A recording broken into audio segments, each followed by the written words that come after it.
පෙරවරු 8යි විනාඩි 4යි දැන් වෙලාව. මේ ස්වදේශීය සේවයයි.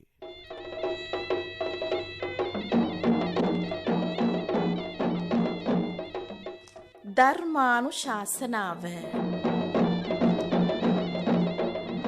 දේශකයාණන් වහන්සේ කොළඹ 10 සුධර්මාරාම වාසී ත්‍රිපිටක ධර්මවේදී ශාස්ත්‍රපති පූජ්‍යපාද හසලක සීල විමල ස්වාමින්ද්‍රයන්න් වහන්සේ.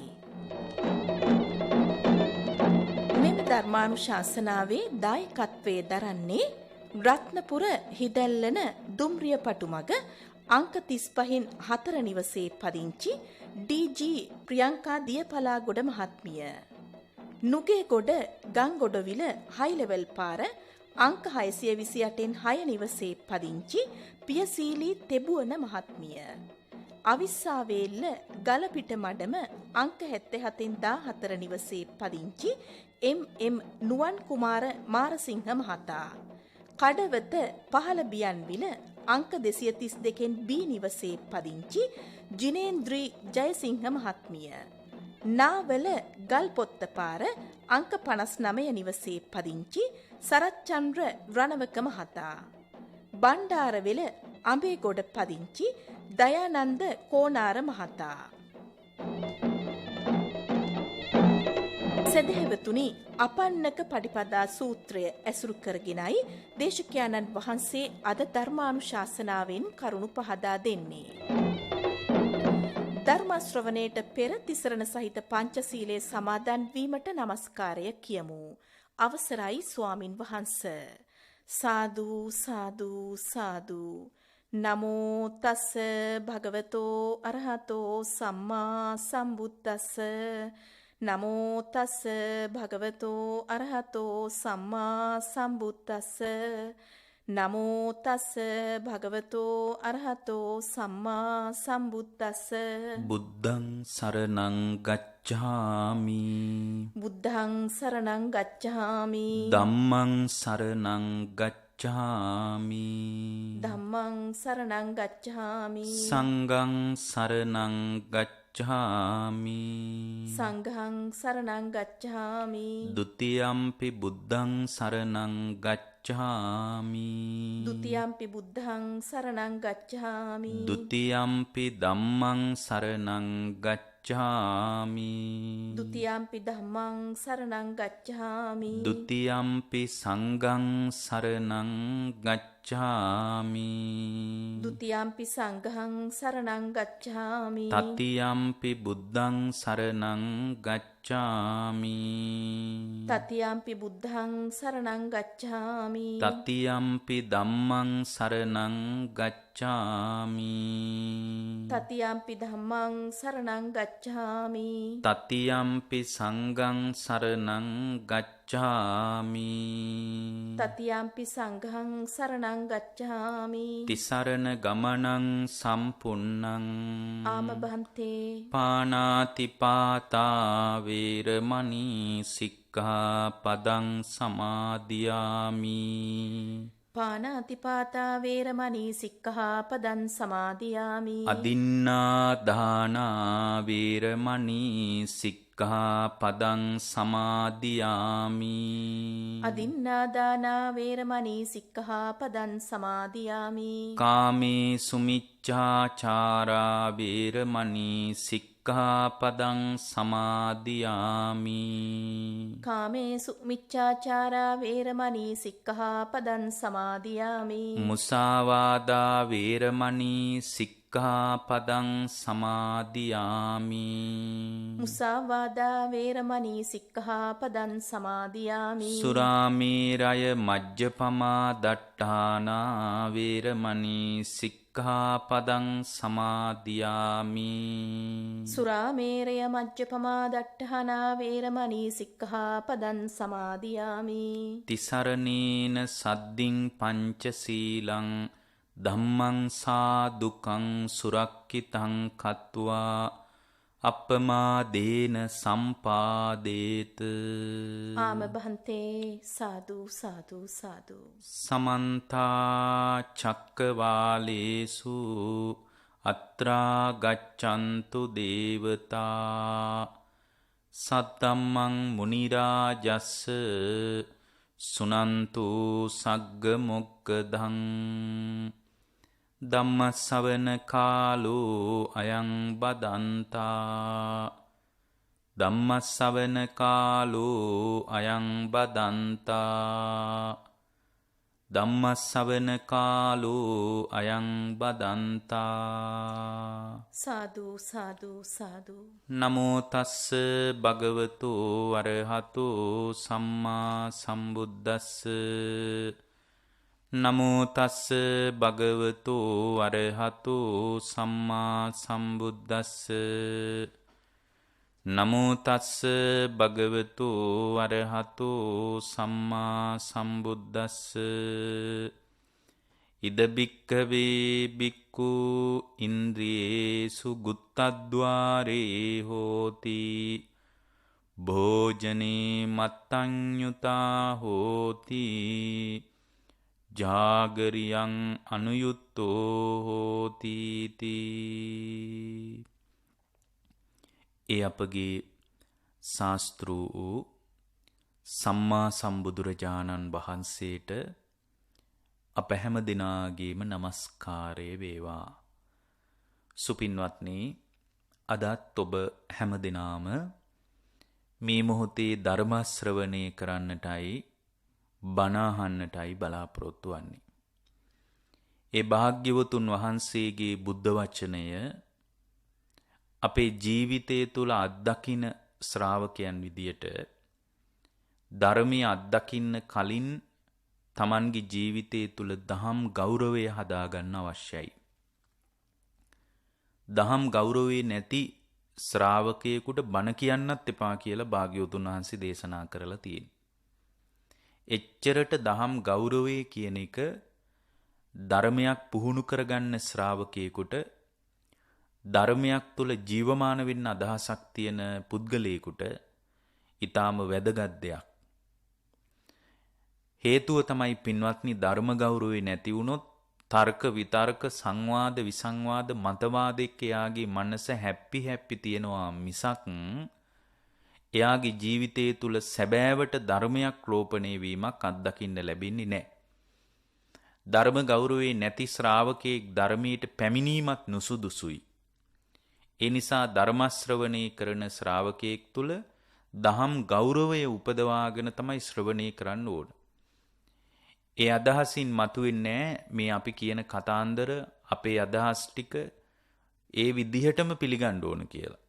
නිදහස් මනසින් ධර්ම ශ්‍රවණය කරන්න ඕන. හැබැයි ගෞරවය ධර්මී කෙරෙහි ඇතිවෙන අසීමිත ගෞරවයක් නැති වුණොත් එයාගේ ජීවිතය තුළ විශාල හානියක් එයාට අත්දකින්න වෙනවා. හානිය තමයි ධර්මයේ තුල දියුණුවක් හදාගන්න ලැබෙන්නේ නැහැ. ධර්මයේ තුල දියුණුවක් හදාගන්න ශ්‍රාවකයෙක් තුල දහම් ගෞරවය තුලින්ම තමයි නැගී හිටීම අවශ්‍ය වෙන්නේ. පින්වත්නි, අපේ ජීවිතයේ ඉඳුල් නොවන විදියට සුරක්ෂිත කරගන්න අපිට වැඩපිළිවෙලක් තියෙන්න ඕන. ඊට අදාළ ප්‍රතිපදාවක් ගැන භාග්‍යවතුන් වහන්සේ දේශනා කරපු සුන්දර දහම් කතාවක් ඇසුරු කරගෙන තමයි අද මේ උතුම් ධර්ම දේශනාව ඔබට සිද්ධ වෙන්නේ. මේ දේශනාව අන්තර්ගත වෙන්නේ අංගුත්තර නිකායට.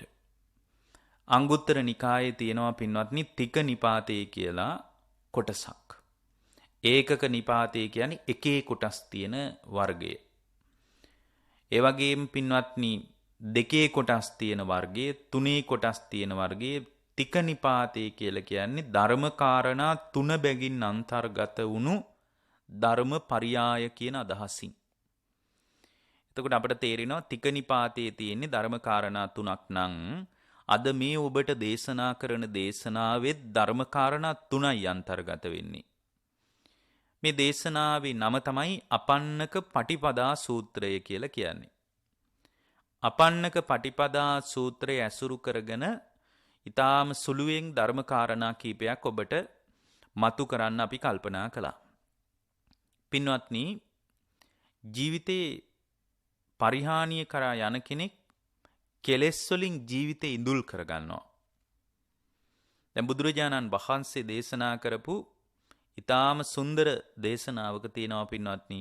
භාග්‍යවතුන් වහන්සේ මතු කරනවා ජීවිතේ රාගයෙන් මුසපත් වුණාට පස්සේ ආධ්‍යාත්මය තුල හිත වැඩිමක් කරන්න දක්ෂ නොවන කෙනෙක්, ඒ කියන්නේ තවත් විදියකට කිව්වොත් භාවනාව තුල උදාසීන වුණ ශ්‍රාවකයෙක් තුල, සිහි මුලාවටපත් වුණු මිනිස්සෙක් තුල එයාගේ ජීවිතයට මැස්සන් විසින් එලව පහර ගහනවා කියලා දේශනාවක් තියෙනවා.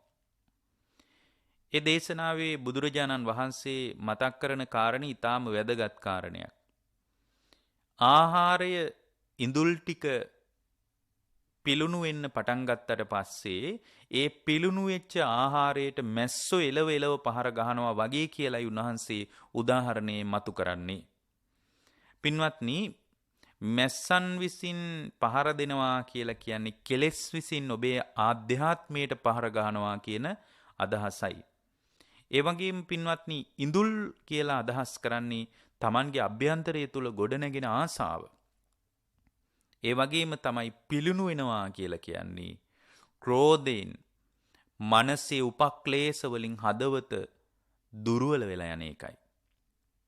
ක්‍රෝධය වැනි මනෝභාවයන්ගෙන් මනස පිලුණු වුණාට පස්සේ කෙලෙස් නැමැති ඉඳුල් වලට මැස්සන් විසින් එලවා පහර ගහනවා. කෙලෙස් විසින් එලවා පහර ගහනවා ඉඳුල් නැමැති ආසාවට. එතකොට මේ විදියට බලනකොට අපේ ජීවිතයේ ඕනෑම වෙලාවක කෙලෙස් නිසා අසරණ වෙලා යට යන්න පුළුවන් පින්වත්නි. අපි තුල දක්ෂතාවයක් තියෙන්න ඕන. කෙලෙස් නිසා ජීවිතේ කඩා නොවැටෙන ශ්‍රාවකයෙක් විදියට ධර්මීය තුලින් නැගී හිටින්න. ධර්මයේ සම්පූර්ණයෙන්ම අපිට උගන්වන්නේ හිත හදාගන්න, ආධ්‍යාත්මයේ ශක්තිමත් කරගන්න වැඩපිළිවෙලක්. ආධ්‍යාත්මයේ ශක්තිමත් කරගන්න වැඩපිළිවෙලකට ඊටාම වැදගත් අවස්ථාවක් තමයි භාග්‍යවතුන් වහන්සේ මතක් කරන්නේ ඔබේ හිත පරිස්සම් කරගන්න වැඩපිළිවෙල. මිනිසුන්ට හිත පරිස්සම් කර ගැනීම පිළිබඳ ගැඹුරු අදහසක් නැහැ. ඒකට හේතුව තමයි මිනිස්සු ඇඟ ගැන පරිස්සම් කරගන්න එක ගැන විශාල අවධාරණයක් මිනිස්සු තුල විශාල අවදිකමක් පවතිනවා. හැබැයි මේ අවදිකමක් පවතින මිනිස්සු තුල හිත පරිස්සම් කරගන්න වැඩපිළිවෙලක් නැති නිසාම ධර්මීය ප්‍රායෝගික භාවිතයන් පිළිබඳ විශාල අර්බුද ටිකක්, විශාල ගැටලු ටිකක්, විශාල ප්‍රශ්න ටිකක් අපි තුල මතුවලා තියෙනවා. දැන් එහෙමනම් භාග්‍යවතුන් වහන්සේ අපට මතු කරන ධර්ම කාරණය ඊටාම වැදගත් දෙයක්. කුමක්ද ඒ වැදගත් දේ?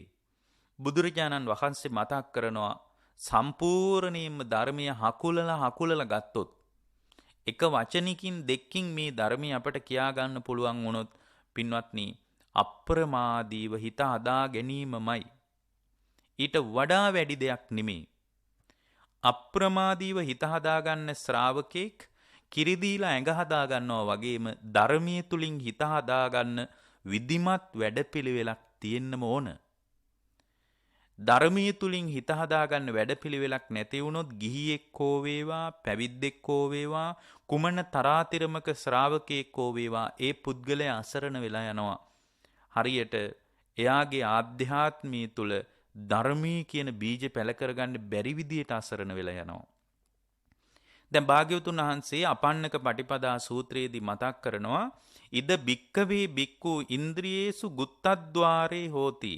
ඒ කියන්නේ පින්වත්නි, පළවෙනි කාරණේ තමයි ආධ්‍යාත්මයේ ශක්තිමත් කරගන්න ප්‍රතිපදාවකට පිවිසෙන ශ්‍රාවකයෙක් තුල පරිපූර්ණ වශයෙන්ම ඉන්ද්‍රියන් පිළිබඳ වසන ලද දොරටු තියෙන්න ඕන කියනවා. දැන් ඉන්ද්‍රියන් පිළිබඳ වසන ලද දොරටු තියෙන්න ඕන පින්වත්නි, වෙන මොකුත් නිසා නෙමෙයි. ඇස නිසා ඔබ අමාරු වැටෙන්න පුළුවන්. කන නිසා ඔබ අමාරු වැටෙන්න පුළුවන්. නාසය නිසා ඔබ අමාරු වැටෙන්න පුළුවන්. දිව නිසා ඔබ අමාරු වැටෙන්න පුළුවන්. දැන් භාග්‍යවතුන් වහන්සේ එක දේශනාවකදී අපට මතක් කරනවා, මහණෙනි, ඇස කියන්නේ දුකට කියන වචනයක් කියනවා. යම් කෙනෙක් දුකට කැමති වෙනවා නම් එයාට දුකෙන් නිදහස් වීමක් අත්දකින්න බෑ කියනවා. යම් ශ්‍රාවකෙක් දුකට නම් කැමති වෙන්නේ ඒ දුකට කැමති වෙන ශ්‍රාවකයා දුකෙන් නිදහස් වෙනවා කියලා දෙයක් අත්දකින්න බෑ. පින්වත්නි මේ ඇහැ නිසාම තමයි ඔබ ඉපදෙමින් මැරෙමින් යන මේ භව ගමන සකස් වුනේ. ඇත්තටම පුරාණ කර්මය කියලා ධර්මයේ සඳුන්වන්නේත් මේ කාරණේම තමයි. දැන් බුදුරජාණන් වහන්සේ මතක් කරනවා මහණෙනි ඇස කන නාසය දිව ශරීරය කියන දේවල් තමයි පුරාණ කර්මයට කියන වචනයක් කියනවා. එතකොට ඇසෙන් යම් දෙයක් අත්දකිනවා නම් ඒ පුරාණ කර්ම විපාකයක්. ඔබට කනෙන් යම් දෙයක් ඇහෙනවා නම් ඒක පුරාණ කර්ම විපාකයක්. ඔය සමහර දේවල් අහනකොට මිනිස්සු කියන්නේ අනේ මේ දේවල් අහගන්න මම පව් කරානේ කියලා කියන්නේ. ඔය සමහර ගෙවල් වල අරුබුද ඇති වෙන වෙලාවල් වල එහෙම මිනිස්සු ඒ විදියට කියනවා. ඒ කියන්නේ පින්වත්නි ඒ අදහසත් ගැඹුරු දාර්ශනික හරයක් මතුවෙනවා. කන කියන්නේ පුරාණ කර්මයකින් හැදිච්ච දෙයක්. කන කියනකොට සාමාන්‍ය මිනිස්සෙකුට එන්නේ මේ කන් සිදුර, කන් පෙත්ත, කන් බෙරය මෙන්න මේ ටිකනේ. පින්වත්නි කන නිසා අකුසල් වැඩෙන ක්‍රියාවලියක් තියෙනවා. ඒක සම්පූර්ණයෙන්ම මානසික ක්‍රියාවලියක්. ඇස නිසා ඇති වෙන මානසික ක්‍රියාවලියක් තියෙනවා. දැන් භාගතුන් වහන්සේ මදුපිණ්ඩික වගේ සූත්‍රවලදී දේශනා කරනවා මහණෙනි මේ ඇසයි රූපයයි ඇහි විඥානයයි මේ තුනම එකතු වුණොත් තමයි ස්පර්ශ වෙන්නේ කියනවා. ඇහැට ලොකු දෙයක් කරන්න බෑ. හැබැයි ඇහැ නිසා කෙලෙස් රින්ගන්න පුළුවන්. ඒක තමයි අවදානම. ඇහැයි රූපයයි ඇහි විඥානයයි කියන මෙන්න මේ තුනම එකතු වුණාට පස්සේ ඒකට කියනවා පින්වත්නි ස්පර්ශය කියලා. ස්පර්ශ වෙනවා කියලා කියන්නේ ඒකට කියන්නේ තින්නං සංගති පස්සෝ කියලා. චක්කුං චාවසෝ රූපේච උප්පජ්ජති චක්කු විඥානං තින්නං සංගති පස්සෝ. ඇස් තිබ්බත් වැඩක් නැහැ. රූප තිබ්බත් වැඩක් නැහැ. විඥානේ නැත්තම් චක්කු විඥානේ කියන එක ඇති වෙන්න ඕන. චක්කු විඥානේ කියලා කියන්නේ පින්වත්නි සම්පූර්ණයෙන්ම මානසික ක්‍රියාවලියක්. ඒ නිසා තමයි මැරුණු මිනිසුන්ට පේන්නේ නැත්තේ. සමහර විට කෙනෙක් ඉන්න පුළුවන් ඇස් අරගෙනම මිය ගිය. ඇස් අරගෙන යම් මිනිස්සෙක් මිය ගියොත් එහෙම එයාගේ ඇහැට රූපත් අහු වෙනවා. හැබැයි ස්පර්ශ වෙන්නේ නැහැ. හේතුව තමයි විඥානේ නැහැ. මේ තුන එකතු වුණාට පස්සේ පින්වත්නි පස්සපච්චය වේදනා ස්පර්ශ වුණොත් තමයි විඳින්න පටන් ගන්නෙ. ස්පර්ශ නොවිච්ච තැනක විඳීමක් ගැන අදහසක් ගන්න පුළුවන්කමක් නැහැ. ස්පර්ශ වෙනකොට මේ තුන එකතු වෙනකොට පින්වත්නි පස්සපච්චය වේදනා ස්පර්ශ වුණ ගමන් විඳින්න පටන් ගන්නවා. විඳිනකොට පින්වත්නි විඳින දේ පවා හඳුන ගන්නවා. හඳුනගත්ත දේටත් ආසා කරන්න පටන් ගන්නවා. අසෘතවත් පෘථග්ජනේ. වේදනාව නිසා ඊට පස්සේ තණ්හා උපදිනවා. වේදනා පච්චය තණ්හා විඳිනවා සැප වශයෙන්, දුක් වශයෙන්, දුක් සැප රහිත වශයෙන් විඳින දේවල් අතර පින්වත්නි Tamanගේ ජීවිතය තණ්හාවෙන් තෙත් කරන්න පටන් ගන්නවා. පස්සපච්චය වේදනා, වේදනා පච්චය තණ්හා. තණ්හාව නිසා පින්වත්නි මේ ලෝකේ ගැට ගැහෙන්න පටන් ගන්නවා. තණ්හාව නිසා වෙන්නේ උපාදානීනේ. තණ්හා පච්චය උපාදානං කියලානේ ධර්මයේ තියෙන්නේ. තණ්හාව ඇති වෙනකොට උපාදානයේ වෙනවා. උපාදානයේ තුල උපාදානයේ කියන එකේ සරලම අදහස තමයි බැඳිලා යනවා කියන එක. උපාදානයේ වුණ ගමන් ඒ කියන්නේ බැඳී යාමත් එක්කම පින්වත්නි උපාදාන පච්චය භවෝ විපාක පිනිස කර්මයක් හැදෙනවා.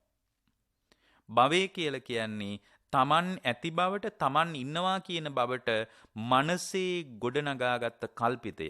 තවත් විදියකින් කිව්වොත් භවය කියලා කියන්නේ මනසේ හැපි තියෙන තමන් පිළිබඳ අදහස. තවත් ආකාරයකින් කිව්වොත් භවය කියන්නේ විපාක පිනිස කර්ම සකස් වෙන අවස්ථාව. භවපච්චයා ජාති. විපාක පිනිස කර්ම හැදුනට පස්සේ ඒ විපාක පිනිස කර්ම හැදීම මුල් කරගෙන ජාතියක් පහළ වෙනවා. සමහර විට බිත්තර කට්ටක් අස්සේ වෙන්න පුළුවන්. සමහර විට ගර්භාෂ බිත්තියක් ඇතුලේ වෙන්න පුළුවන්. සමහර වෙලාවට පින්වත්නි එතනින් එහාටත් ගිහින් ඕපපාතික සත්වයක් විදියට වෙන්න පුළුවන්. දිව්‍ය තලයක හරි, බඹලොව හරි, නිරේ හරි, പ്രേත ලෝකේ හරි මේ ඕපපාතික උපදින සත්වයන් අතර හරි. එහෙමත් නැත්නම් කුණු ගොඩක් අස්සේ හරි මේ උපතේ විවිධත්වයක් තමයි තියෙන්නේ. විවිධත්වයෙන් යුතු උපත. උපත කියන්නේ ජාතිය කියන එක. විපාක පිණිස කර්මයක් හැදුණු නිසා ඊට අනුව ජාතිය පහළ වෙනවා. භව පච්චය ජාති. ජාතිය පහළ වෙච්ච නිසා තමයි ජාතිපච්චයා ජරා මරණ ශෝක පරිදේව දුක්ඛ දෝමනස් උපායාස මේ ප්‍රශ්න ඔක්කොම ගැට ගැහුනේ උපන් නිසා පින්වත්නි. වෙන මොකුත් නිසා නෙමෙයි.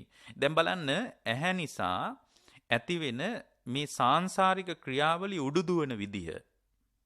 ඇස කන නාසය දිව ශරීරය මේ සියල්ල මෙහිමයි. ඒ නිසා තමයි අපන්නක පටිපදා සූත්‍රයේදී භාග්‍යවතුන් වහන්සේ පළවෙනියෙන් කියන්නේ ඉද බික්කවේ බික්කු ඉන්ද්‍රියේසු ගුත්තද්්වාරේ හෝති මහණෙනි වහන ලද වසා ගන්නා ලද දොරටු තියාගන්ට ඉන්ද්‍රියන් සම්බන්ධව කියලා. එතකොට එහෙම වසා ගන්න ලඳ දොරටු තිබ්බට පස්සේ පින්වත්නි එයා රූප නිමිති වශයෙන් ගන්නෙ නෑ. එතකොට නිමිති වශයෙන් ගත්තට පස්සේ තමයි පින්වත්නි අතීතයටත් ප්‍රපංච ලෝකයක් හැදෙන්නේ අනාගතයටත් ප්‍රපංච ලෝකයක් හැදෙන්නේ. එයා කොටසක්වත් ගන්නෙ නෑ නිමිති වශයෙන්. එයා ඇස සංවර කරගන්නවා. එයා ඇස රැක ගන්නවා. පින්වත්නි අපිට මේ දැක්කා ඇහුවා දැනුණා කියන තැන දැක්කා ඇහුවා දැනුණා හිතුණා කියන තැන අපට නතර කරගන්න බැරිවීම නිසා තමයි මේ සාංශාරික ජාලයට අපිව ගැට ගැහෙන්නේ. ඇත්තටම දැක්කා කියන තැන අපේ ජීවිතේ යම් දවසක නැවතුනොත් ඇහුවා කියන තැනම නවතින්න පුළුවන් වුණොත් ඒක ප්‍රපංච ලෝකයක් හදන්න නැතුව තෘෂ්ණාවෙන් තෙත් කරන්න නැතුව අපේ ජීවිතේ ගෙවිලා ගියොත් දැනුණා කියන දේවල් අතර තෘෂ්ණාවෙන් තෙත් කරන්න නැතුව අතීතයටයි අනාගතයටයි ප්‍රපංච ලෝකයක් හදන එක නතර කරලා දැම්මොත් හිතුණා කියන දේවල් අතර ප්‍රපංච ලෝකයක් අතීතයටයි අනාගතයටයි හදන එක නතර කරලා දැම්මොත් ඒ නතර කරලා දාන තැන ස්ථාවර තත්වයක් ඒ ස්ථාවර තත්වයේ තවදුරටත් ස්ථාවර වුණොත් නැවත උපතක් කරා යන්නේ නැති විදියටම එයා නිවෙන්න පටන් ගන්නවා. ඒ නිසා මේ ඉන්ද්‍රියන් පරිස්සම් කරගන්න වැඩපිළිවෙලක් අපි හැම දිනාගේම ජීවිතයේ ආධ්‍යාත්මයේ තුල තියෙන්න ඕන. හේතුව තමයි පින්වත්නි ඉන්ද්‍රිය සංවරය. ඒ කියන්නේ ඉන්ද්‍රියේසු ගුත්තද්්වාරේ හෝති කියන මනෝභාවය ඇති වුණාට පස්සේ මනෝභාවයක් කියලා කියන්නේ හුදු සංස්කාරයන්ගේ ක්‍රියාවලිය තුල ඇතිවි නැතිවි යන්නේ නාම ධර්ම ටිකක් විතරමයි පින්වත්නි. එතකොට ඉන්ද්‍රියන් වසන ලද දොරටු තියාගත්තට පස්සේ ඒ ප්‍රත්‍යයෙන් තමයි ත්‍රිවිධ සුචරිතය ඇති වෙන්නේ. කාය සුචරිතය, වාක් සුචරිතය, මනෝ සුචරිතය ඇති වෙන්නේ. ඉන්ද්‍රියන් අසංවර වෙච්ච තැනක සුචරිතයක් දකින්න හම්බ වෙන්නේ නැහැ පින්වත්නි. කායික වශයෙන්වත්, මානසික වශයෙන්වත්, වාචසික වශයෙන්වත් දුසිරිතක් මිසක් සුචරිත භාවයක් අත්දකින්න හම්බ වෙන්නේ නැහැ. එතකොට යම් කෙනෙක් සුචරිතය ශික්ෂණය තුල කායික සංවරය මානසික සංවරය තුළ යම් කෙනෙක් ජීවිතේ ගොඩනගා ගන්න හිතනවා නම් ඒ හිතන ශ්‍රාවකයා ඉන්ද්‍රියන් සංවර කරගන්න ඕන පළවෙනියෙන්.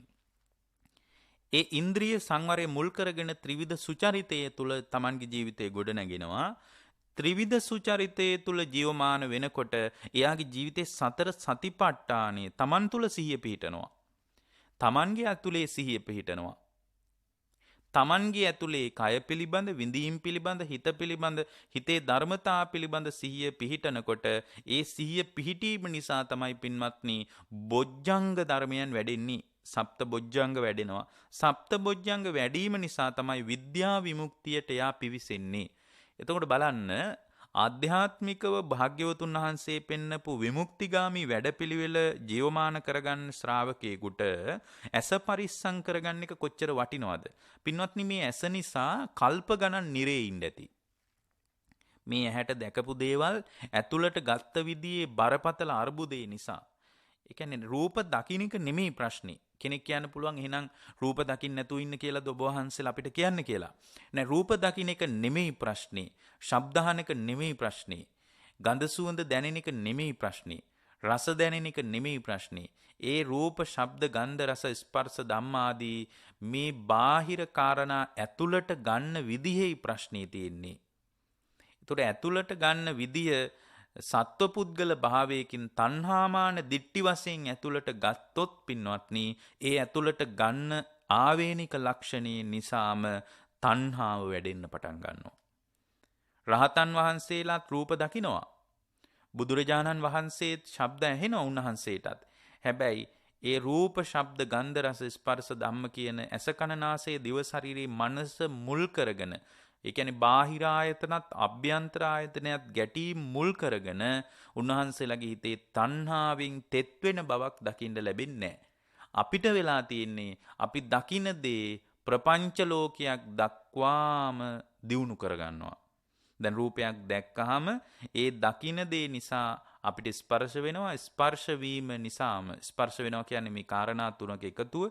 ඇහැයි රූපයයි ඇහි විඥානයයි, කනයි ශබ්දයයි කනේ විඥානයයි, ඒ කියන්නේ සෝත විඥානයයි කියලා.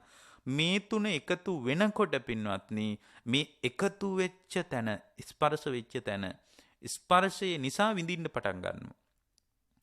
එක්ක සැප වේදනාවක්, එක්ක දුක් වේදනාවක්. සැප වේදනාව තුල අපිට තේරෙන්නේ රාගානුසය කියලා ඇලෙන ස්වභාවයක් වැඩෙනවා හිත ඇතුලේ කියලා අපිට තේරෙන්නේ අනුසය ධර්මයක්. පටිඝානුසයක් වැඩෙනවා දුක් වේදනාව තුල ගැටෙන ස්වභාවයක් කියලා අපිට තේරෙන්නේ අනුසය වශයෙන් පවතින්නේ. ඒ කියන්නේ අනුසය වශයෙන් පවතින දෙයක් සාමාන්‍ය ධර්මයක් දන්නේ නැති කෙනෙකුට අල්ලගන්න බෑ. ඒ අනුසය ධර්මයන් වැඩෙනකොට පින්වත්නි අනුසය ධර්මයන් වැඩිම නිසාම වේදනාව මුල් කරගෙන තණ්හාවක් උපදිනවා. ඊට පස්සේ වේදනාව නිසා යං වේදේති තං සංජානාති. වේදනාව නිසා ඒ විඳින දේවල් හඳුන ගන්නවා. හඳුනගත්ත දේටත් සාමාන්‍ය මිනිහෙක් ආසා කරනවා. ඒ හඳුනා ගැනීම නිසා යං සංජානාති තං විතක්කේති. තං විතක්කේති යං සංජානාති. මේ දෙපැත්තටම මේ ක්‍රියාවලිය සිද්ධ වෙනවා. ඊට පස්සේ හිතින් විතර්ක කරනවා. විතර්ක තුල යා යටිහිතෙන් සැලසුම් කරනවා මේ කාරණේ මෙහෙම වුණා නම් හොඳයි. මේ රූපේ මෙහෙම වුණා නම් හොඳයි. එතකොට යාගේ අභ්‍යන්තරයේ තුල මම මගේ ආත්මය කියන තණ්හාමාන දිට්ඨි ඔස්සේ ප්‍රපංච ලෝකයක් දක්වාම ජීවිතේ වැඩෙනවා. දැන් මේ කාරණාවලදී බුදුරජාණන් වහන්සේ අපට බොහොම පරිස්සමට මතු කරලා දේශනා කරනවා මහණෙනි තමන්ගේ ඉන්ද්‍රියන් ටික පරිස්සම් කරගන්න ඕන. තමන්ගේ හෘද සාක්ෂියෙන්ම නිවන ගැන අදහසක් තියෙන ශ්‍රාවකෙක්. එහෙම නැත්නම් යාගේ විද්‍යා විමුක්තිය පිළිබඳ ආධ්‍යාත්මික නිවන පිළිබඳ ගැඹුරු අදහසක් ආධ්‍යාත්මික නිවීමක් සුවපත් වීමක් අත්දකින්න බෑ කියලා භාග්‍යවතුන් වහන්සේ අපට උගන්වලා තියෙනවා. ඒ නිසා පින්වත්නි අපේ ජීවිතයේ තුල ධර්මයක් රෝපණය කරගන්න වැඩපිළිවෙල තුල ඔබ අවංකව කැමැත්තක් තියෙනවා නම් ඔබට මේ වැඩපිළිවෙල කරගන්න උවමනයි කියන කැමැත්ත බලවත් විදියට ඔබේ හිත තුල පවතිනවා නම් පින්වත්නි ඔබට මේ භාග්‍යවතුන් වහන්සේගේ ධර්මයේ පෙන්න පණිවිඩය අනුපූර්ව වශයෙන් හුරු කරන්න අවශ්‍ය වෙනවා. දැන් ඊළඟ කාරණේ තමයි අපන්නක පටිපදා සූත්‍රයේදී භාග්‍යවතුන් වහන්සේ මතක් කරන දෙවෙනි කාරණේ තමයි භෝජනේ මත්තඤ්ඤුතා හෝති. ඒ කියන්නේ පින්වත්නි ආහාරයේ පමණ දැනගෙන ආහාර පරිහරණය කරන්න ඕන කියන කාරණේ. දැන් කෙනෙක් කියන්න පුළුවන් දැන් ඉන්ද්‍රියන් ගැන කියලා ආයේ දැන් ආහාරය ගැන කියන්නේ මොකක්ද කියලා. පින්වත්නි ඔබේ ජීවිතයේ තුල වැඩියෙන්ම කෙලෙස් වැඩෙන්න පුළුවන් ඔබ පරිහරණය කරන දේවල් නිසා. ආහාර පාන නිසා, ඇඳුම් පැළඳුම් නිසා, ඒ වගේම වාසස්ථාන මේ ගෙවල් දොරවල් පරිහරණය කරද්දී මෙන්න මේ කාරණා මුල් කරගෙන ඔබේ ජීවිතයේ අකුසල් වැඩෙන්න පුළුවන්. ආහාරය ඔබ ජීවිතයත් එක්ක සම්බන්ධ ඍජු කාරණයක් නිසා ලෝකේ එක කියලා භාග්‍යවතුන් වහන්සේ මතක් කරනවා නම් පළවෙනි කාරණේ උන්වහන්සේ මතක් කළේ නිවන නෙමෙයි. උන්වහන්සේ මතක් කරනවානේ ඒක නාමකින් සබ්බේ සත්තා ආහාරට්ටිතිකා. මහණෙනි මම එක කියලා ඔබට යමක් කියනවා නම් ඒ ආහාරයෙන් යැපීමමයි කියනවා. ආහාරයෙන් යැපෙනවට වඩා දෙයක් මම එක කියලා දකින්නේ නැහැ කියනවා. හේතුව තමයි සියලු සත්තු යැපෙන්නේ ආහාරයෙන්. ආහාරය පරිහරණය කරද්දී පවා පරිහරණය කරන හැම දෙයක් තුළම යා මැද ඉඳලා පරිහරණය නොකළොත් එහෙම එයාගේ ජීවිතේ පරිහරණය කරන දේවල් නිසා අකුසල් වැඩෙන්න පුළුවන්. ඔකට සබ්බාසව සූත්‍රයේදී සියලු ආශ්‍රව ප්‍රහාණය කිරීම ගැන මහණෙනි මම නුඹලාට කියන්නම් අසාගණ්ඩ කියලා දේශනා කරපු සබ්බාසව සූත්‍රයේදී භාග්‍යවතුන් වහන්සේ පරිහරණය කරන දේවල් නිසා වැඩෙන ආශ්‍රව ගැන දේශනා කරලා තියෙනවා. දස්සනා පහතබ්බා දෘෂ්ටියෙන් ප්‍රහාණය කරන්න ඕන ආශ්‍රව තියෙනවා. සංවරා පහතබ්බා ඉන්ද්‍රිය සංවරයෙන් ප්‍රහාණය කරන්න ඕන ආශ්‍රව තියෙනවා. ඊළඟට භාග්‍යවතුන් වහන්සේ මතක් කරනවා අදිවාසනා පහතබ්බා ඉවසීමෙන් ප්‍රහාණය කරන්න ඕන ආශ්‍රව තියෙනවා. පටිසේවනා පහතබ්බා අන්න වැදගත් කාරණය. පරිහරණය කරන දේවල් නිසා අකුසල් වැඩෙන්න පුළුවන්. ඒ නිසා සිහිය උපදවාගෙන පරිහරණය කිරීමෙන් පරිහරණය මුල් කරගෙන වැඩෙන අකුසල් නතර කරලා දාන්න පුළුවන් කියලා භාග්‍යවතුන් වහන්සේ දේශනා කරනවා. දැන් බුදුරජාණන් වහන්සේ දේශනා කරන්නේ මෙතනදී ඉන්ද්‍රියේසු ගුත්තද්්වාරේ භවිස්සාමීති කියන කාරණේ මතු කරලා භෝජනේ මත්තං යුතා හෝති. ආහාරය තුල උනත් කෙලෙස් වැපිරෙන විදියට Tamanගේ ජීවිතේ ගොඩනගා ගන්න එපා කියනවා. ආහාරය තුල පවා මැද ඉන්න කියනවා. දැන් භාග්‍යවතුන් වහන්සේ දේශනා කළේ උභයාන්තයේ ප්‍රතික්ෂේප කිරීම මත මධ්‍යයේ සිටීමයි. ඒ කියන්නේ මැද ඉන්න එක ගැනයි බුදුරජාණන් වහන්සේ අපිට උගන්වුවේ. දැන් ආහාරය තුල උනත් දැන් ආහාරයේ සම්පූර්ණ ප්‍රතිවේක්ෂා කරද්දී කියනවා පටිසංකා යෝනිසෝ පිණ්ඩපාතං පටිසේවාමි නේවද වායන මදායන මත්වීම පිණිස නෙමෙයි ක්‍රීඩාව පිණිස නෙමෙයි මදේ පිණිස නොවේ මණ්ඩනායන විභූෂනා යාවදේ විමස්ස කායස තිතියා සරස ගන්න නෙමෙයි අඩු පුරව ගන්න නෙමෙයි සම්පූර්ණයෙන් ඉලක්කය යැපීම පිණිසයි. යාපනාය විහිංසූපරතියා බ්‍රහ්මචර්යා අනුග්‍රහය. පැවිද්දෙක් නම් කෑම ටික ගන්නේ බ්‍රහ්මචර්යාවට අනුග්‍රහ පිණිස. ගිහියෙක් වුණත් ආහාර ටික ගන්න යැපෙන්න විතරයි. එතනින් එහාට ඉලක්කයක් ආහාරයේ තියාගන්න එපා. එතකොට යැපීම පිණිස විතරක් ඉලක්කයක් තියාගත්තට පස්සේ ආහාරය නිසා එයාගේ කායිකවත් මානසිකවත් අපහසුතාවයට පත්වීම නවතිනවා. යාපනාය විහිංසූපරතියා බ්‍රහ්මචර්යා අනුග්‍රහය. බ්‍රහ්මචර්යාවට අනුග්‍රහ පිණිස තමයි පැවිද්දෙක් නම් ආහාර ගන්නෙ. මේකේ හරි ලස්සන වචනයක් තියෙනවා. ඉති පුරාණංච වේදනම් පටිහංකාමි නවංච වේදනං න උප්පාදෙස්සාමි. පුරවගෙන වේදනාව ගන්නෙත් නෑ. හිස් කරගෙන වේදනාව ගන්නෙත් නෑ. බලන්න බුදුරජාණන් වහන්සේ මැද තැනකදී ආහාරය ගන්න එක ගැන පරිස්සම් වෙන විදිය ගැන උගන්වනවා. ඉති පුරාණංච වේදනම් පුරවගෙන ගන්න වේදනාවක් තියෙනවා. ඉති පුරාණංච වේදනා. සමහර වෙලාවට කැම ටික අරගෙන ඉවර වුණාම ඇඳ හොයාගෙන යනවා නම් එයා ආහාරයේ ඉලක්කය දන්නේ නැහැ. එතකොට ආහාර ටික ගත්ත ගමන් එයා හරහා වැටෙනවා නම් නිින්ද නම් එයා හොයන්නේ ඉති පුරාණංච වේදනං. පුරවගෙන ගත්ත වේදනාව එයා අරගෙන තියෙනවා. ඉති පුරාණංච වේදනම් පටිහංකාමි නවංච වේදනං. ඒ කියන්නේ ආහාරයෙන් හිස්වීම නිසාත් වේදනාව ගන්නෙ නෑ. දුක් දිදී භාවනා කරන්න බෑනේ. එතකොට ආහාර ටික නැතුව දුක් දිදී විඩාවන් දිදී බඩගින්නේ ධර්මයක් පුහුණු කරන්න බෑ. හැබැයි ඒ වගේම තමයි ඕනෑවට වඩා ආහාර පුරවගෙනත් මේ වැඩේ කරන්න බෑ. ඉති පුරාණංච වේදනම් පටිහංකාමි නවංච වේදනන්න උප්පාදෙස්සාමි. වේදනා දෙකම උපද්දවන්න නැතුව තමයි ආහාර ගන්නෙ. දැන් බලන්න එතකොට ආහාරය තුල පවා මැදක් භාග්‍යවතුන් වහන්සේ මතක් කළා. මං හිතන්නේ ලෝකෙ කිසිම ඉගැන්වීමක් තියනවා කියලා ආහාර ගන්න ආචාර ධර්මවල හිට සම්පූර්ණයෙන්ම නිකලස් වීම දක්වාම මෙතරම් විධිමත් වැඩපිළිවෙලක් උගන්වපු ලෝකේ කිසිම ඉගැන්වීමක් තියනවා කියලා මම කියන්නේ මම හිතන්නේ නැහැ. ඒකෙන් අපිට කියන්න බෑ බුදුරජාණන් වහන්සේගේ ධර්මීමයි ශ්‍රේෂ්ඨ කියලා. නමුත් උන්වහන්සේට ගරු කරන්න අවශ්‍ය වෙන්නේ බෞද්ධ වුණ නිසාම නෙමෙයි. බුදුරජාණන් වහන්සේ මේ වගේ විශ්මිත ධර්මයක් ආහාර ටික ගන්න එකේ ඉඳලා Tamanගේ බත්පත අතට ගත්තාම ආහාර ටිකත් අතට අරගෙන අනේ මගේ අතට මේ ආහාර ටික පැමිණීම දක්වාම කවුරු හරි කෙනෙක් දැන් බලන්න මේ හැම වෙලාවකම සිහිය පවත්වන්න භාග්‍යතුන් වහන්සේ අපිට උදව් කරන විදිය මේ ආහාර ටික මගේ අතට එම දක්වාම මේ වෙනුවෙන් කී දෙනෙක් ගුටි කාලා ඇද්ද? මේ වෙනුවෙන් කී දෙනෙක් අඬලා ඇද්ද? මගේ බත්පත මගේ අතට ආවේ ආසන්නතම හේතුව බිරිඳ උයපු එක තමයි. ආසන්නතම හේතුව ගෙදර අම්මා කෑම ටික හදපු එක තමයි. හැබැයි ආසන්නතම හේතුව එහෙම වුණාට මේ ආහාර ටික මගේ පිඟානට එම දක්වා කී දෙනෙක් ගුටි කාලා ඇද්ද? හේතුව තමයි තවමත් ඔය දුෂ්කර තැන්වල ඔය උඩදුම්බර පැත්තට යනකොට තවමත් හරක්ගෙන් මිනිස්සු කුඹුරු හානවා. කී දෙනෙක් මේ බත්පත මගේ අතට එම දක්වාම ගුටි කන්නේ නැද්ද? දුක් විඳින්නේ නැද්ද? අස්වැන්න විකුණ ගන්න බැරුව කී දෙනෙක් අඬන්නේ නැද්ද? කී දෙනෙක් කඳුළු සලලා දහඩිය වගුරන්නේ නැද්ද? ඒ හැම දිනාටම මෙත්සිත වේවා කියලා හිතාගෙන කෑම ටික ගන්න පුළුවන් නම් ඒ ආහාර ටික ගන්න මොහොත තුලත් එයාට විමුක්තියට අදාළ කමටහනක් අවුස්සලා හොයා ගන්න පුළුවන්. අද මිනිසුන්ගේ ජීවිතේ සිහිය නැති නිසා මිනිසු දන්නේ නැහැ අත්දකින්න සිද්ධිය තුලින් කුසල චිත්තයක් ගොඩනගා ගන්න කොහොමද කියලා. මිනිසු හිතාගෙන ඉන්නේ පන්සලට ගිහින් දානෙ දෙන එක තමයි ප්‍රමුඛ වැඩේ කියලා. ඒක ඉතා වැදගත් අවස්ථාවක්. මිනිස්සු හිතාගෙන ඉන්නවා පොයට ගිහින් පෙහෙවස් සමාදන් වීම තුළ තමයි ධර්මයක් වැඩෙන්නේ කියලා. ඒක ඉතා ප්‍රබුද්ධ අවස්ථාවක්. නමුත් භාග්‍යවතුන් වහන්සේගේ ඉගැන්වීම සමහර අය ආගමික ලක්ෂණ හොයනවා මේකේ තියෙන. ඒතර ආගමික ලක්ෂණ හොයන කෙනෙකුට මේකේ ආගමික ලක්ෂණත් ඕන තරම් හොයාගන්න පුළුවන්. ආගමික ග්‍රන්ථ තියෙනවා, ආගමික ස්ථාන තියෙනවා, ආගමික ශාස්ත්‍රූවරයෙක් ඉන්නවා. ඒ සියල්ලට අපි වැඳුම් පිදුම් කරනවා. මේ ආගමික මුහුණුවරෙන් බලන ශ්‍රාවකයෙකුට ආගමික ලක්ෂණ ඕන තරම් හොයන්න පුළුවන්.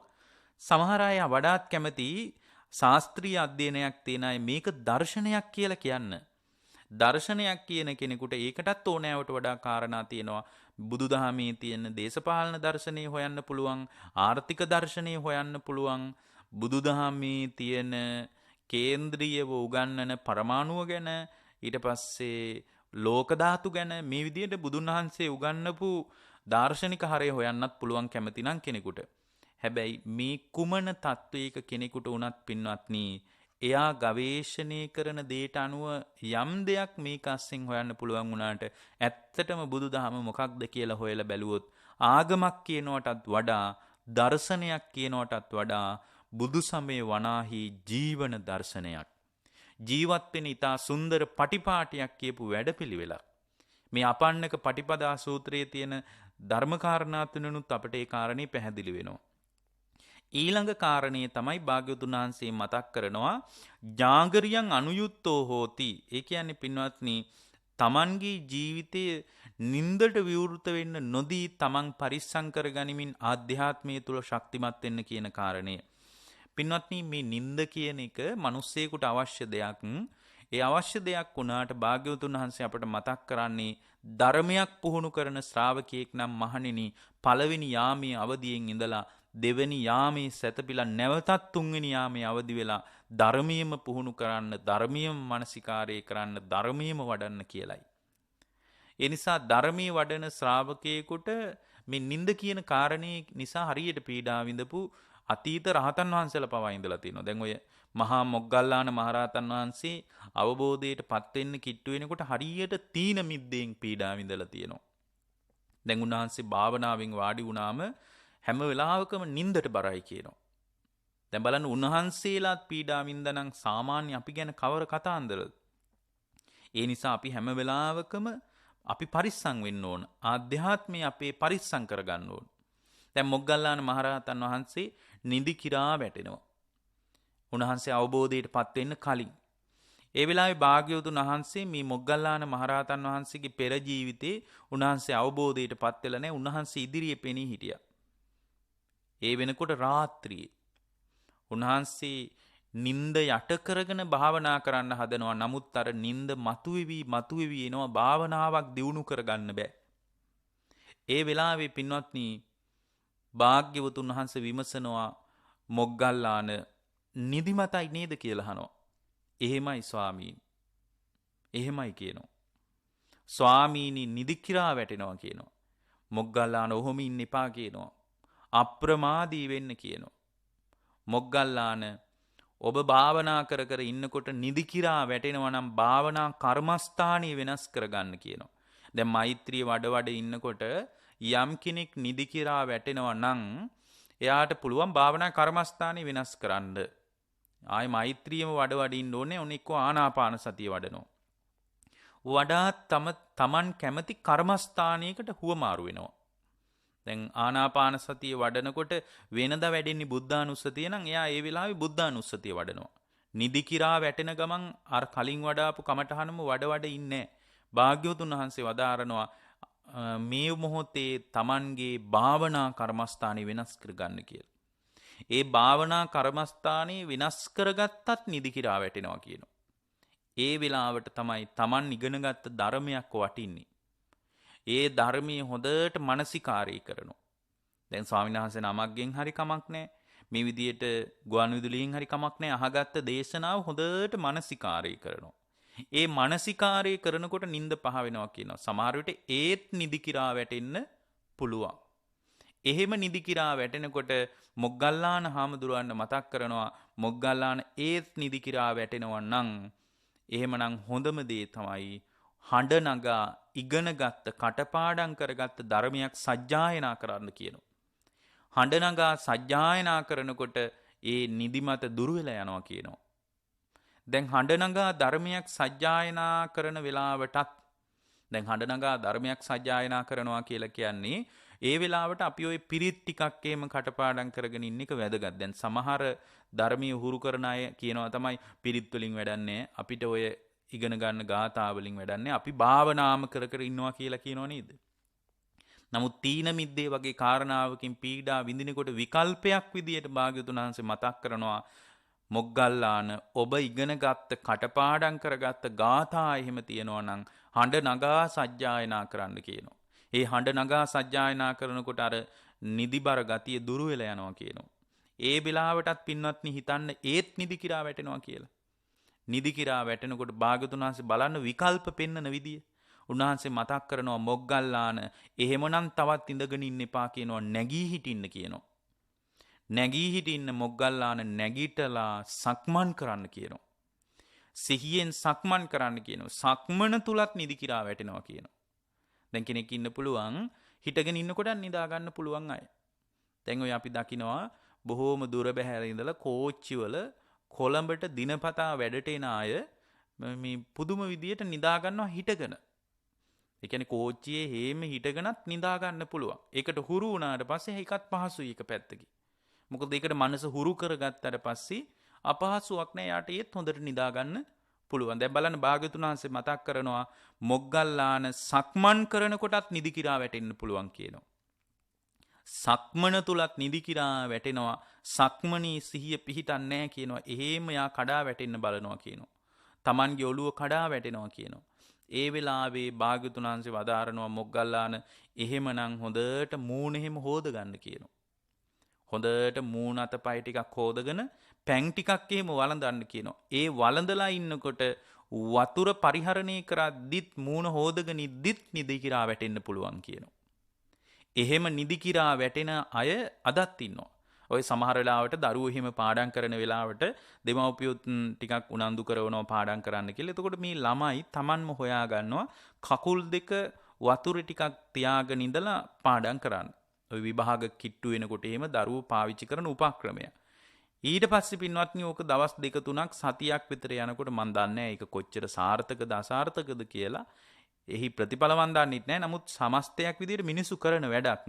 ඊට පස්සේ බේසමකට හරි කමන්නේ කකුල් දෙක දාගෙන ටික දවසක් පාඩම් කරනකොට කකුල් දෙක දාගෙනත් හොඳට නිදා ගන්න පුළුවන්. ඒ කියන්නේ ඒකට මනස හුරු වෙනවා. ඊට පස්සේ ඒ වගේ වෙලාවක ඒ කියන්නේ මූණකට හොදගත්ත වෙලාවකත් එයාගේ ජීවිතය තුළ ඒත් නිදි කිරා වැටෙනවා නම් උන්වහන්සේ මතක් කරන හොඳට කන් එහෙම අතුල්ලන්න කියනවා.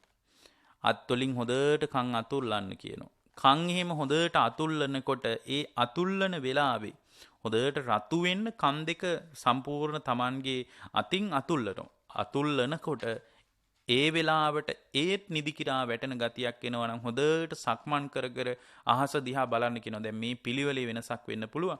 මේ තියෙන ධර්මකාරණා කීපයක් මම ඔබට කියන්නේ. එතකොට අහස දිහා බලාගෙන තරු දිහා බලන්න කියනවා. හඳ දිහා බලන්න කියනවා. ඒ වෙලාවටත් නිදි කිරා වැටෙන්න පුළුවන්. මේ ක්‍රියාවලිය ඇස්සේ තවදුරටත් නිදි කිරා වැටෙනවා නම් භාග්‍යවතුන් වහන්සේ මොග්ගල්ලාන මහරහතන් වහන්සේට මතක් කරනවා මොග්ගල්ලාන දැන් කරන්න දෙයක් නැහැ. හොඳට සිහියෙන් සැතපෙන්න කියනවා. දැන් බලන්න පින්වත්නි බුදුරජාණන් වහන්සේ විවිධ විකල්ප උගන්වලා තමයි නැවත නිින්ද ගැන මතු කරන්නේ. ඒ නිසා ධර්මයක් පුහුණු කරන කෙනෙකුට නිදි වරාගෙන ධර්මයක් පුහුණු කරන එක වැදගත්. ඒ වගේම පරිහරණය කරන ආහාර පාන තුල පවා කෙලෙස් නොවැඩෙන විදියට ජීවිතේ ගොඩනගා ගන්න එක වැදගත්. වැදගත්ම දෙයක් තමයි වසාගත් ඉන්ද්‍රියන් වල දොරටු තියාගන්න එක. ඉන්ද්‍රියේසු ගුත්තද්්වාරේ භවිස්සාමීති. වහගත්ත දොරටු තියාගන්න, ඇස පරිස්සම් කරගන්න, කන පරිස්සම් කරගන්න, නාසය දිව ශරීරය මේ සියල්ල පරිස්සම් කරගන්න. ඒ පරිස්සම් කරගන්න සියලු දේවල් අතර වඩාත් මනස පරිස්සම් කරගන්න. මනස පරිස්සම් කරගත්තොත් ඇසත් පරිස්සම් කරගත්තා වෙනවා. කනත් පරිස්සම් කරගත්තා වෙනවා.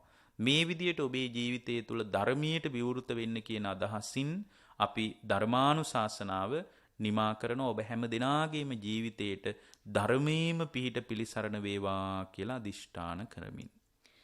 අවසරයි ස්වාමින් වහන්සේ, මෙම ධර්මානුශාසනාවේ දායකත්වයේ දරන පින්වතුන්ගේ අරමුණු සහ ප්‍රාර්ථනාවන් ඩී.ජී. ජෝතිහාමි ආදරණීය පියාණන් පරලෝ සැපත් වී වසර 9ක් සැපිරීම නිමිත්තෙන් සහ එම්.ජී. ඥානවතී ආදරණීය මෑණියන් පරලෝ සැපත් වී වසර 2ක් පිරීම නිමිත්තෙන් මව හා පියා ඇතුළු මියගිය සියලුම ඥාතීන්ට පින් අනුමෝදන් කර නිවන් සුව ප්‍රාර්ථනා කිරීම සඳහා දායක රත්නපුර හිදැල්ලන දුම්රිය පටුමග අංක 35න් 4 නිවසේ පදිංචි ඩී.ජී. ප්‍රියංකා දියපලාගොඩ මෙනවිය සහ සහෝදර සහෝදරියන් විසින් තමාට පවුලේ දූ දරුවන්ට මුණුපුරු මිනිබිරියන්ට තෙරුවන්ගේ ආශිර්වාදය ප්‍රාර්ථනා කිරීම සඳහාත් දෙමව්පියන් ස්වාමි පුරුෂයා ඇතුළු දෙපාර්ශවයේම පරලෝ සැපත් සියලුම ඥාති මිත්‍රාදීන්ටත් රට වෙනුවෙන් දිවිපිදූ රණවිරුවන්ටත් පින් අනුමෝදන් කර නිවන් සුව ප්‍රාර්ථනා කිරීම සඳහාත් ආබාධිත රණවිරුවන්ට ඉක්මන් සුවය ප්‍රාර්ථනා කිරීම සඳහාත් වර්තමාන කොවිඩ් වසංගතයෙන් රටවැසියන් බේරා ගැනීමට උත්සාහයක යෙදෙන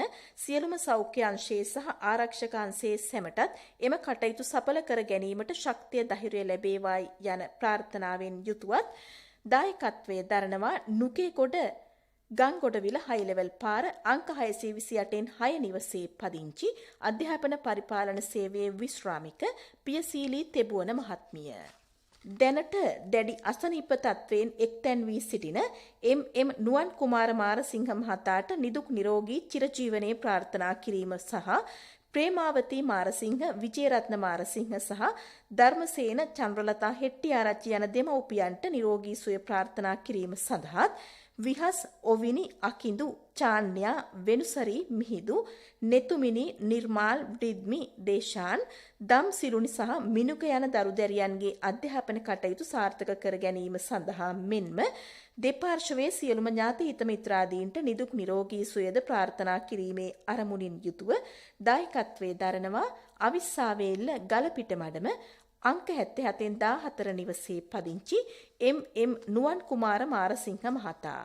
ජනවාරි 7 වන දින උපන්දිනය සමරන හෙට්ටිආරච්චිගේ නිව්මන් ජයසිංහ පියාණන්ට නිදුක් නිරෝගී සුවය ලැබ සත්තිස් බෝධිපාක්ෂික ධර්මයන් පූර්ණය වී මේ ජීවිතය තුලදීම සුඛ ප්‍රතිපදාවෙන් ධර්මාවබෝධය පිණිසම මෙම ධර්ම දානමය කුසලය උපනිශ්‍රය වේවායි යන ප්‍රාර්ථනාවෙන් යුතුවත් ගෞරවනීය දේශකයන්න් වහන්සේටත් ගුවන්විදුලි සංස්ථාවේ ආගමික අංශයේ ප්‍රධානී ඇතුළු කාර්ය මණ්ඩලයටත් නිදුක් නිරෝගී සුව ලැබ ධර්මාවබෝධය පිණිසම මෙම කුසලය හේතු වේවායි යන අරමුණින් යුතුව දායකත්වයේ දරනවා කඩවත පහළ බියන්විල අංක 232 B නිවසේ පදිංචි ජිනේන්ද්‍රී ජයසිංහ මහත්මිය.